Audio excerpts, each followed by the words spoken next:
নমস্কার বন্ধুরা, আজকে আমরা ভিডিওতে আলোচনা করব ওয়েস্ট বেঙ্গল গভর্নমেন্টের পক্ষ থেকে চালু করা দুয়ারে সরকার ক্যাম্পের ব্যাপারে। তো বন্ধুরা, জানুয়ারি মাসে নতুন করে আবার দুয়ারে সরকারের ক্যাম্প বসতে চলেছে। তাহলে আসুন জেনে নিই কবে থেকে বসবে, কোন কোন প্রকল্পের সুবিধা আপনারা পাবেন। দুয়ারে সরকার ক্যাম্প 2025 পশ্চিমবঙ্গ সরকার সাধারণ মানুষের সুবিধার্থে তাদের দুয়ারে দুয়ারে পৌঁছে যাচ্ছে, যাতে তাদের সমস্যার সম্মুখীন না হতে হয়।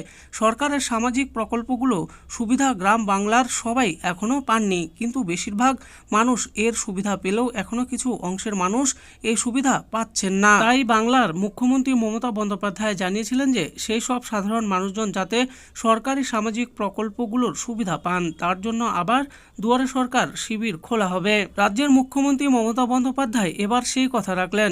আজ অর্থাৎ গত বৃহস্পতিবার নবান্নর তরফ থেকে বিজ্ঞপ্তি প্রকাশ করা হলো। তাতে উল্লেখ করা হয়েছে আবার বাংলায় চালু হচ্ছে দুয়ারে সরকার শিবিরের কর্মসূচি।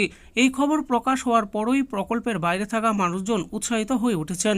আর তাদের সকলের একটাই প্রশ্ন, কবে বসছেন বা হচ্ছে দুয়ারে সরকার শিবির? এই নিয়ে বিস্তারিত তথ্য আলোচনা করব আজকের এই ভিডিওতে। নবান্নের তরফ থেকে জারি করা বিজ্ঞপ্তির বিবরণ এবার আমরা জানব।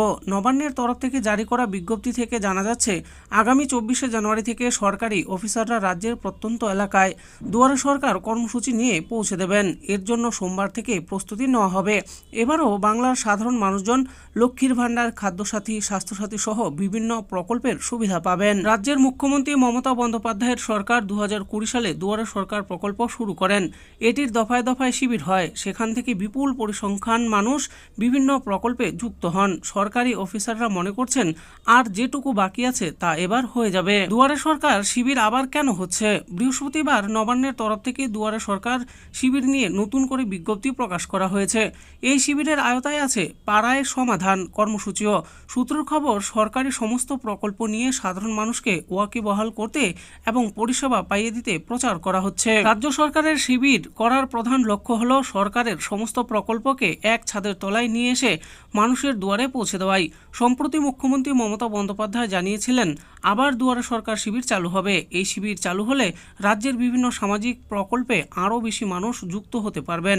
এবার সেটাই ঘটতে চলেছে। দুয়ারে সরকার শিবির নিয়ে বিরোধীদের মন্তব্য কি? দুয়ারে সরকার শিবির নিয়ে বিরোধীরা অবশ্য বলেছেন 2026 সালে বিধানসভা নির্বাচন আছে, তার আগেই রাজ্য সরকার দুয়ারে সরকার শিবির করে সাধারণ মানুষকে কাছে টানতে চাইছেন। এই দুয়ারে সরকার শিবির থেকে কি কি সুবিধা পাবেন আপনারা? নবান্ন সূত্রের খবর, এবারও সমস্ত প্রকল্পের আওতায় থাকা সাধারণ মানুষজনকে যুক্ত করা হবে। তাই লক্ষ্মীর ভাণ্ডার, Kanyashree, Swasthyasathi, Khadyasathi, Shikshashree, Rupashree, Aikyashree, students credit card, Krishak Bandhu, জাতি শংসাপত্র, তপশিলি বন্ধু, জয় জোহর, মানবিক, আধার কার্ড সংক্রান্ত কাজ, ব্যাংক অ্যাকাউন্ট খোলা এবং সংযুক্তিকরণ, প্রতিবন্ধী শংসাপত্র, কৃষি জমির মিউটেশন, বিনামূল্যে সামাজিক সুরক্ষা যোজনা, মৎস্যজীবী ক্রেডিট কার্ড, তাঁতিদের জন্য credit card, KCC agriculture, KCC প্রাণী সম্পদ উন্নয়ন, জমির পাট্টার আবেদন এবং ভবিষ্যৎ ক্রেডিট কার্ডের পরিষেবা মিলবে। তবে বার্ধক্য ভাতা এবং পরিযায়ী শ্রমিকদের নাম নথিভুক্তিকরণও হবে।